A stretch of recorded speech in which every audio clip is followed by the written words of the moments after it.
Introduction to Database.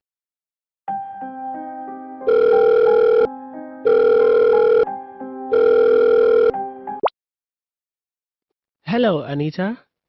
Hi, Terry. It's been quite a long time hearing from you. How is your studies going? It's going good, Anita. How about your work? It's great, Terry. Good. I'm on my vacation and I have been given a work to convert all my old question papers to digital form using Word so that it can be useful for others in the future. That's really a good idea, Terry. But why are you storing those in a Word document? Every time someone will have to forward or share these documents. Yes, but what to do? Why can't you think of creating an app for this? Wow, Anita, this is really a fabulous idea. I will definitely try this and will let you know. Hello, Anita. Hi, Terry. I have started my project of creating an application based on your idea to store the question papers. Wow, Terry. Hope everything is going well. Hmm, I have created the front end of the application, but I have no clear idea on how to store all the data and retrieve them when required. So I thought of reaching out to you. Don't worry, Terry. I am always ready to help you. To store and retrieve data from your application, you need to create a database first. A database is a collection of information that is organized so that it can be easily accessed, managed, and updated. Can you explain about this in more detail? Sure, Terry, I can, but not on phone. Better you come and visit me in my office. So kind of you, Anita. Let us meet at your place. Bye. Bye, Terry. Hi, Anita. Hi, Terry. Thanks, Anita. I am glad that you came forward to help me. What are you going to teach me on database? I already have a training material on the basics of database for trainees. I will teach you using this material. Awesome! It's going to be fun. This course lets you know about the aspects of database. Wow, Anita. This looks interesting. Let's start our session today. Sure, Terry. Today I will let you know about database. Okay, Anita. What is database? Data is a collection of facts which is not meaningful and can be recorded. Data can be in the form of number, words, measurement, images, video, and currency. Information is a processed data, which is a critical factor for any business to be successful. It is extracted from the data stored in a database.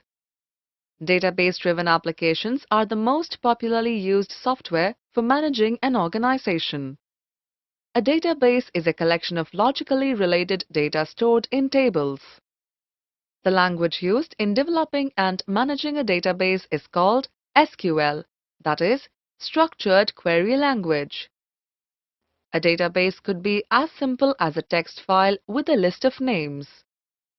Or it could be as complex as a large, relational database management system, complete with inbuilt tools to help you maintain the data. You can think of a database as a large registry, where you might need to look up information and related aspects to that information. Before cell phones, one database that everybody had in their homes was the phone book. You could look up to the phone number of a family or a person listed in alphabetical order. A famous phone book or database of registered businesses is the Yellow Pages. Some core features that made this database effective are centralizing all information in one place, referencing such as checkout page 233 on Yellow Pages. Apart from all this, yellow made it iconic and recognizable. Yes, Anita. I too have heard about it. Not only this, Terry, there are many ways to store data. Let me explain that to you now. Okay, Anita. Various methods for storing data. First, I will tell you about text file. Imagine we have a text file called employees.csv.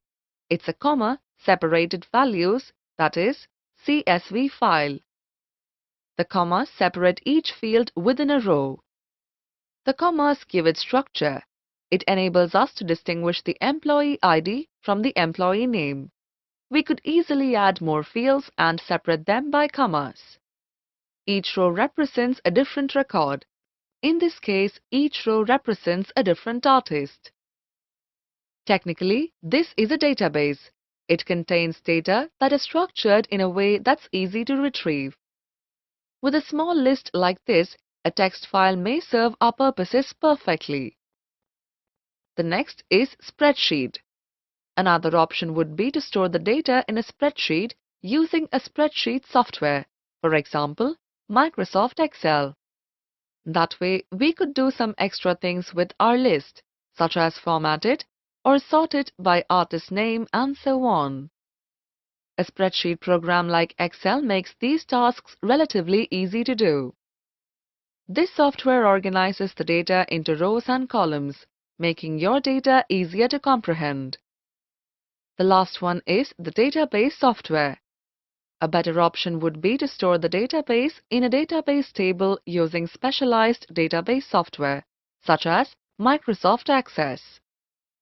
Database management systems like this are purposely built for data storage and retrieval. Database software is designed to create databases and to store, manage, change, search, and extract the information contained within them. A comprehensive database software program is sometimes called a database management system, that is, DBMS. This is so cool, Anita. Let me explain more. Uses of database software.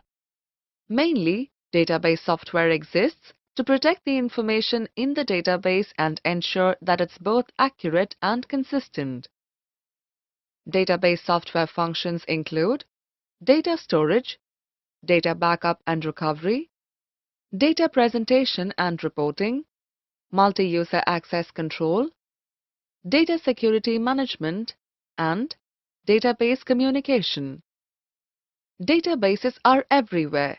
Today, banks use databases to keep track of their customers and their account balance. Hospitals use databases to track patients, their health data, and the medications they are prescribed. The hospital database will also store information on nurses, doctors, and wards. Schools use databases to keep track of their students, their grades, their contact information, and the classes they are enrolled in. Airports and immigration services use databases to track who is entering and exiting the country. Cell phone companies use databases to track how many minutes of call time you have used and how many gigabytes of data you have left in your account. We interact with databases, usually stored in the cloud, multiple times a day without even knowing. Traditionally, data was stored only in files such as spreadsheets and text documents. Then how did all these fields store their data before getting into a database system? Before the invention of the modern database, if you wanted to withdraw money from your bank account, you had to go to the bank and they had to look for your file to see how much money you had before they provided you with cash and make a new entry onto the file to indicate that you have taken some money out. But today, with the help of database, the entire process can be done electronically, much quicker with an ATM card or through mobile applications. That's right, Terry. I think this is enough for today. Okay, Anita. Conclusion. Hope you got a clear idea about database. Anita, I have a doubt. You said about spreadsheet and databases. Are they both the same? That's a good question, Terry. I will answer this in our next meeting. You too can analyze about that. But before you leave, can you summarize what you have learned today? Okay, Anita. Today we have learned that data is a collection of facts which is not meaningful and can be recorded. A database is a collection of logically related data stored in tables. It could be as simple as a text file with a list of names, or it could be as complex as a large relational database management system complete with inbuilt tools to help you maintain the data. Data can be stored in many ways such as text file, spreadsheet, database software. Wow, Terry, that's good. Thanks, Anita. Bye. Bye, Terry.